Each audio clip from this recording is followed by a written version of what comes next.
அனைவருக்கும் வணக்கம். நம்ம டெய்லியும் இங்கிலீஷ்ல ஒரு டே ஷீட் பார்த்துட்டே வரோம். ஸோ இன்னைக்கு டே ஷீட்ல என்ன பார்க்க போறோம் அப்படின்னா, stick together families first poem. So stick together families யார் எழுதியிருப்பாங்க அப்படின்னா, எட்கர் ஆல்பர்ட் கெஸ்ட் எழுதியிருப்பாங்க. ஸோ இம்பார்ட்டன்ஸ் ஆஃப் ஃபேமிலி அப்படிங்கிறத பற்றி தான் இந்த போயம்ல டீப்பா டிஸ்கஸ் பண்ணியிருப்பாங்க. எசன்ஸ் ஆஃப் த போயம்னாலே அதுதான், இம்பார்ட்டன்ஸ் ஆஃப் த ஃபேமிலியல் நார்ம்ஸ் அதெல்லாம் பற்றி தான் சொல்லியிருப்பாங்க. ஓகேவா? So stick together families author of the poem யார் அப்படின்னு பார்த்தோம்னா, very familiar Edgar Albert Guest. இவர் தான் வந்து நமக்கு ஆத்தர் ஆஃப் த போயமா இருக்காங்க. அடுத்த கொஸ்டின் பாருங்க. Edgar Albert guest was started his career in the age of 14 வயசுல இவரோட கரியரை ஆரம்பிச்சிருப்பாரு. 1895ல சொல்லியிருப்பாங்க புக்ல. கரெக்டா?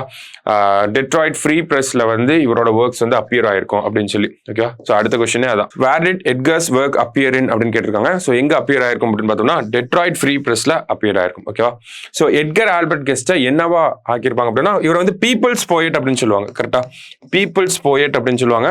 அதே மாதிரி only poet to be made poet laureate of Michigan அப்படிங்கிறது வரும். ஓகே, மிச்சிகன் அமெரிக்காவில் இருக்கு. So poet laureate of Michigan கொடுத்தா நமக்கு எட்கர் ஆல்பர்ட் கெஸ்ட் தான் ஞாபகத்துக்கு வரணும். சரிங்களா? ஸோ அடுத்தது கெஸ்ட் வந்து மிச்சம் இருக்காங்க அப்படின்னு சொல்லி ஞாபகம் வச்சுக்கோங்க. சரியா? அடுத்தது எட்கர் ஆல்பர்ட் கெஸ்ட் காலம் வாஸ் சிண்டிகேட்டட் ஓவர் 300 நியூஸ் பேப்பர்ஸ்ல இவரோட காலம் வந்து இவரோட ஒர்க்ஸ் எல்லாமே அப்பியர் ஆயிருக்கும். அடுத்தது பீப்புள்ஸ் போயட் அப்படின்னு சொல்றோம். அது அடுத்த கொஸ்டின் வந்திருக்கு. What can break the unity? இப்போ போயம் வச்சு கேட்கறாங்க. வாட் கேன் பிரேக் த யூனிட்டினா, அந்த ஃபேமிலியோட யூனிட்டியை பிரேக் பண்ணக்கூடிய ஒரே விஷயம் only death can break there unity. சரிங்களா? அடுத்தது who share their fun அப்படின்னு கேட்டிருக்காங்க. ஸோ அந்த ஃபேமிலி இருக்கக்கூடிய brothers and sisters they share their fun அப்படின்னு சொல்லி கொடுத்துருப்பாங்க. ஓகேவா? How do they find their joy? ஓகேங்களா? ஸ்வீட்டஸ்ட் மியூசிக் அண்ட் ஃபைனஸ்ட் மிர்த் அப்படின்னு கொடுத்துருப்பாங்க இல்லையா? ஸோ அந்த லைன்ஸை பேஸ் பண்ணி நம்ம ஃபைனஸ்ட் மிர்த் அப்படின்னு சொல்லி சொல்றோம். சரிங்களா? இதெல்லாம் போயம் லைன்ஸை வச்சு நம்ம எழுதுற மாதிரி இருக்கும்.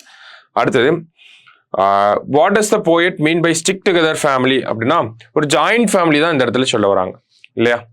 அடுத்தது who hears the sweetest music அப்படின்னு கேட்டிருக்காங்க. இந்த ஸ்வீட்டஸ்ட் மியூசிக்கை யார் கேட்பாங்க? ஃபேமிலி தான் வரும். சரிங்களா? It is the stick together families அப்படின்னு தான் வரும் நமக்கு. Okay. Who wins the joys of the எர்த்னா, it is the stick together families that wins the joys of the earth அப்படின்னு வரும். மிர்த் அப்படின்னா லாஃப்டர். ஆஸ்ட்ரே அப்படின்னா away from correct path. Contentment அப்படின்னா satisfaction. A person is valued based on his family அப்படின்னு சொல்லி கொடுத்துருக்காங்க. ஓகேவா? ஸோ இதில் முக்கியமான ஃபிகர் ஆஃப் ஸ்பீச் அப்படின்னா, that hears the sweetest music and finest மிர்த் அப்படின்னு கொடுத்துருப்பாங்க. அந்த லைன் ஸ்வீட்டஸ்ட் மியூசிக்னு வந்திருக்கும். ஓகேவா? ஸோ அதை பேஸ் பண்ணி நம்ம என்ன சொல்றோம்னா, இமேஜரி அப்படின்னு சொல்றோம். ஓகேவா? அடுத்தது it is the stick together family that wins the joys of the earth அப்படின்னு ஒரு லைன் வந்திருக்கும். அதுக்கு வந்து நம்ம பெர்சானிஃபிகேஷன் போடுவோம். சரிங்களா? ஸோ மேஜரா இருக்கக்கூடிய ஃபிகர் ஆஃப் ஸ்பீச் இது ரெண்டு தான். அடுத்த போயம் பார்த்தோம்னா நமக்கு ஸ்பெஷல் ஹீரோ போயம். ஸோ இந்த போயம்ல பெருசா ஒன்றும் இருக்காது இல்லையா? ஆத்தர் பத்தியும் நமக்கு பெருசாவும் கொடுத்துருக்க மாட்டாங்க. ஸோ போயம் யார் எழுதியிருப்பாங்கன்னா, கிறிஸ்டினா கர்ஸ்டன் அவங்க எழுதியிருப்பாங்க. அவங்க ஸ்பெஷல் ஹீரோ அப்படின்னு சொல்லி இந்த இடத்துல டேட் அவங்களோட அப்பாவை தான் மென்ஷன் பண்ண வந்திருப்பாங்க.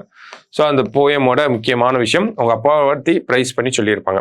ஸோ அவங்க எப்போ பிறந்திருக்காங்க அப்படின்னா, ஸோ புக்கில் இருக்காது, பட் ஸ்டில் 1988 வந்து பிறந்திருப்பாங்க. He always saves me from harm அப்படின்னா keeping me safe from harm அப்படின்னு வரும். டெண்டர்னஸ் அப்படின்னா கைண்ட்னஸ் அப்படின்னு வரும். அதே மாதிரி பார்த்தோம்னா இதில் இருக்கக்கூடிய ஒரு ஃபிகர் ஆஃப் ஸ்பீச் என்னன்னா, you are my special hero அப்படின்னு சொல்லியிருப்பாங்க. அந்த சென்ஸ் அதை வந்து நம்ம மெட்டாஃபர்னு எடுத்துப்போம். சரிங்களா?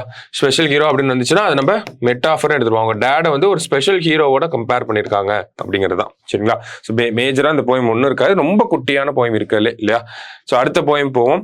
அடுத்த போயமில் பார்த்தோம்னா making life worthwhile. Author of the poem யாரு அப்படின்னு பார்த்தோம்னா, மேரி ஆன் ஈவன்ஸ். ஓகேவா? Making life worthwhile, Mary Ann Evans. இவங்களை வந்து ஜார்ஜ் எலியட் அப்படின்னு சொல்லுவாங்க. ஓகேவா? அடுத்தது மேரி ஆன் ஈவன்ஸ் எந்த ஊரை சேர்ந்தவங்க அப்படின்னா, இங்கிலாந்து நாட்டை சேர்ந்தவங்க. ஓகேவா? அடுத்தது இவங்களும் விக்டோரியன் ஏராவை சேர்ந்தவங்க. ஓகேவா?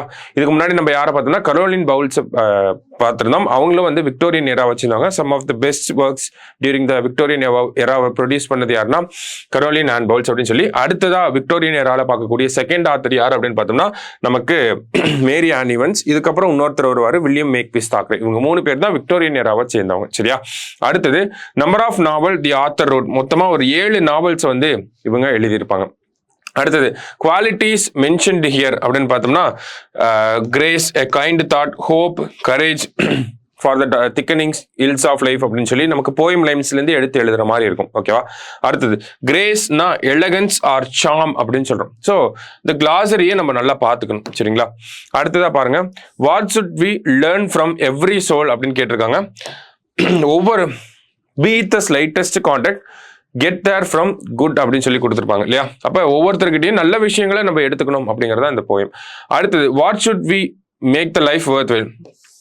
ஸோ லைஃப்பை வந்து வர்த் வெயிலாக மாற்றுறதுக்கு glimpse at the brighter skies அப்படின்னு வரும். சரிங்களா? What is needed for the darkening sky, a bit of courage for the darkening sky அப்படின்னு சொல்லி வரும் நமக்கு. ஓகேவா? ஸோ போயம் லைன்ஸ்லேருந்து இதில் இந்த போயமை பொறுத்த வரைக்கும் டைரெக்டாக நமக்கு ஃபிகர் ஆஃப் ஸ்பீச்சுங்கிறத விட இந்த அப்ரிசியேஷன் கொஸ்டின்ஸ் வரலாம். அது அப்படியே நமக்கு போயம் லைன் அப்ரிசியேஷன் கொஸ்டினை பொறுத்த வரைக்கும் எப்படி அட்டன் பண்ணோம்னா, போயம் லைன்ஸை படித்து அந்த கொடுத்துருக்க 2 போயம்ல இருந்து தான் நம்ம ஆன்சர் எடுத்து போடணும். எப்படி காம்ப்ரிஹென்ஷனுக்கு கொடுத்துருக்கிற பேராகிராஃப்லேருந்து ஆன்சர் எடுத்து போடுறோமோ அதே மாதிரி தான் அப்ரிசியேஷன் கொஸ்டின்ஸ் கொடுத்திருக்கிற லைன்ஸ்ல இருந்து தான் ஆன்சரை நம்ம டிரைவ் பண்ணணும். நமக்கு போயம் ஃபுல்லா தெரியுங்கிறதுக்காக அந்த கொடுத்திருக்கிற லைன்ஸ்ல இல்லாத ஒரு ஆன்சர் எடுத்து போட்டுறக்கூடாது. சரிங்களா? ஸோ இதுல இருந்து நிறைய அப்ரிசியேஷன் வரதுக்கு தான் வாய்ப்புகள் இருக்கு. ஸோ நல்லா பார்த்து வச்சுக்கோங்க. சரியா? ஸோ நம்ம 3 போயம் பார்த்துருக்கோம். ஜஸ்ட் சின்ன சின்ன போயம்ஸ் தான். அடுத்தது நம்ம பார்ட் சி பார்ப்போம். ஸோ பார்ட் சில பார்த்தோம்னா little cyclone the story of a grizzly cub. So இதை எழுதுனது யார் அப்படின்னு பார்த்தோம்னா வில்லியம் டெம்பிள் ஹார்னடே அப்படின்னு சொல்லி வருவார். ஓகேவா? டெம்பிள் ஹார்னடே 1854 to 1937 இவரோட டைம் பீரியட் இல்லையா? ஸோ இவர் வந்து ஒரு அமெரிக்கன். மற்றபடி பார்த்தோம்னா William Temple Hornaday American conservationist, taxidermist, zoologist and author அப்படிங்கிறதே போன வருஷம் கொஸ்டின்ல நமக்கு வந்துருச்சு அபவுட் தி ஆத்தர்ல இருந்து. ஸோ லிட்டில் சைக்ளோன் அப்படின்னு பார்த்தோம்னா ஒரு கிறிஸ்லி கப்பை பத்தின ஒரு ஸ்டோரி. எப்படி அந்த கிறிஸ்லி கப்போட ஆட்டிடியூட் அப்படிங்கிறது இருக்கு, அதை பேஸ் பண்ணி தான் நமக்கு இந்த ஸ்டோரி அப்படிங்கிறது இருக்கும். ஸோ பார்த்தோம் அப்படின்னா little cyclone is from Alaska. அலாஸ்காவில் இருக்கக்கூடியதான் லிட்டில் சைக்ளோன் கிறிஸ்லி கப் அப்படின்னு சொல்லுவோம். What happen to the little cyclone's mother, அது வந்து சுற்றுவாங்க இல்லையா? சில்காட் ரிவர் பக்கத்தில் வந்து சுற்றுவாங்க. அடுத்தது where cyclone's mother was fired on timbered hill side facing Chilkat river அப்படின்னு சொல்லி வரும். Little Cyclone is a grizzly cub who earned his name by vigor of his resistance to ill treatment அப்படின்னு வரும். அதை வந்து யாராவது இல் ட்ரீட் பண்ணாங்க அப்படின்னா அது எதிர்த்து சண்டை போடும். அது பேஸ் பண்ணி தான் அதுக்கு லிட்டில் சைக்ளோன்னு பேர் வச்சிருப்பாங்க. Okay? Who ran away with stumpy little legs. ஸ்டம்பினா ஷார்ட் லெக்ஸ் அப்படின்னு சொல்லுவாங்க. ஓகேவா? ஸோ யார் அப்படின்னு பார்த்தோம்னா லிட்டில் சைக்ளோன். ஓகேவா? அடுத்தது how the orphans were awakened அப்படின்னா ஆர்ஃபன்ஸ் அப்படின்றது இந்த இடத்துல grizzly cub little cyclone and his பிரதரோட அம்மா வந்து இறந்துருப்பாங்க. அது பக்கத்துல தான் படுத்திருப்பாங்கன்றதா ஸ்டோரி நமக்கு ஸ்டார்ட் ஆகும். அதனால அது ஆர்ஃபன்ஸ் அப்படின்னு சொல்லி மென்ஷன் பண்றாங்க. சரியா? ஸோ ஹியூமன்ஸ் வந்து அது அந்த 2 பியரையும் பிடிச்சிட்டு போக பார்ப்பாங்க. அப்படிதான் அந்த 2 பியரும் வந்து எந்திரிச்சிடும். சரியா? Who is the one who ஃபாட் fiercely and terribly. Little cyclones brother வந்து சண்டை போட்டு தப்பிச்சு போயிடும். இதுவும் அது ஈக்குவலா சண்டை போட்டாலும் பின்னகால பிடிச்சி கட்டி போட்டுருவாங்க. சரியா? What happen to cyclone's brother அப்படின்னு பார்த்தோம்னா it escaped from his captain. Who has caught by the கேப்டர்னா லிட்டில் சைக்ளோனை தான் பிடிச்சிருப்பாங்க. How the captor seized cyclone, little சைக்ளோனை எப்படி பிடிச்சிருப்பாங்கன்னா அதை பின்னங்கால் ஹைண்ட் லெக்ஸை பற்றி பிடிச்சிருப்பாங்க அண்ட் டிராக்ட் ஹிம் பேக்வர்ட்ஸ். ஓகேவா?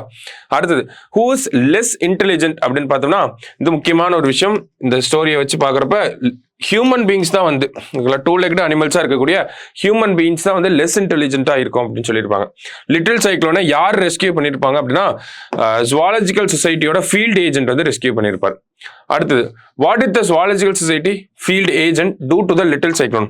லிட்டில் சைக்ளோனை ஒரு பாக்ஸ்குள்ளே போட்டு வச்சிருப்பார். கரெக்டா? So placed in a comfortable box. அடுத்தது where did the little cyclone shifted to அப்படின்னு பார்த்தோன்னா பியர்ஸ் நர்சரி அட் நியூயார்க், அங்கதான் கூட்டிட்டு போயிருப்பாங்க. What is the colour of the little cyclones fur அப்படின்னு கேட்டு, ஃபர்னா அந்த ஸ்கின் அதான் சொல்ல வராங்க. Grey full moon of fluffy hair அப்படின்னு கொடுத்துருப்பாங்க. ஓகேவா? அடுத்தது how the eyes of little cyclone looks like 2 big black eyes like jet beads அப்படின்னு கொடுத்துருவாங்க. பிளாக்கா இருக்கும் அப்படின்னு சொல்லி கொடுத்துருப்பாங்க. கிரே ஃபர் பிளாக் ஐஸ் அப்படிங்கறத ஞாபகம் வச்சுக்கணும். ஓகே? அடுத்தது little cyclone has a pudgy little nose அப்படிங்கிறது. So pudgy little nose, black eyes, அடுத்தது பார்த்தோம்னா கிரே ஹேர்ஸ் அப்படின்னு வரும். கிரே ஃபர் அப்படின்னு வரும். சரியா? அடுத்தது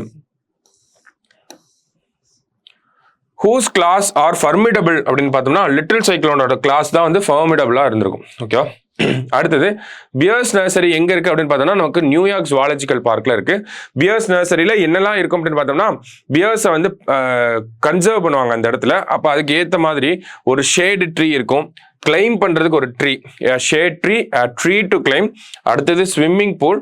அடுத்தது 3 sleeping dens under rock cliff. எத்தனை ஸ்லீப்பிங் டென்ஸ் இருக்கு? 3 ஸ்லீப்பிங் டென்ஸ். ஷேடு ட்ரீ இருக்கு, ட்ரீ டு கிளைம் அப்படின்னா ஒரு ட்ரீ இருக்கு கிளைம் பண்றதுக்கு, ஸ்விம்மிங் பூல் இருக்கு, 3 ஸ்லீப்பிங் டென்ஸ் வந்து இருக்கு. அடுத்தது ஒரு ராக் கிளிஃப் அப்படிங்கிறது இருக்கு. ஓகேவா? Who are born with full of courage and devoid of all sense of fear அப்படின்னா கிறிஸ்லி கப்ஸை பத்தி சொல்ல வந்திருப்பாங்க.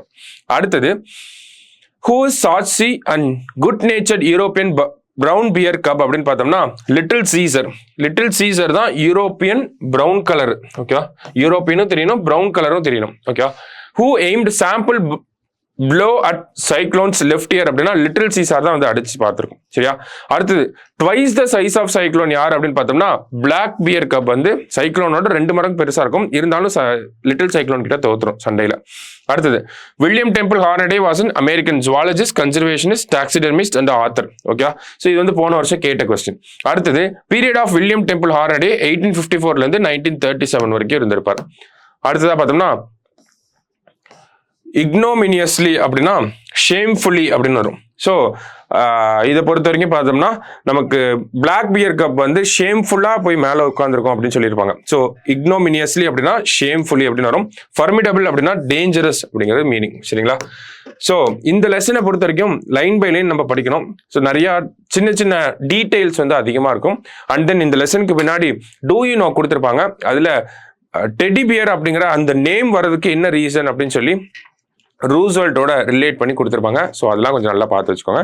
நாளைக்கு டே ஷீட்டில் மீட் பண்ணலாம். தேங்க்யூ.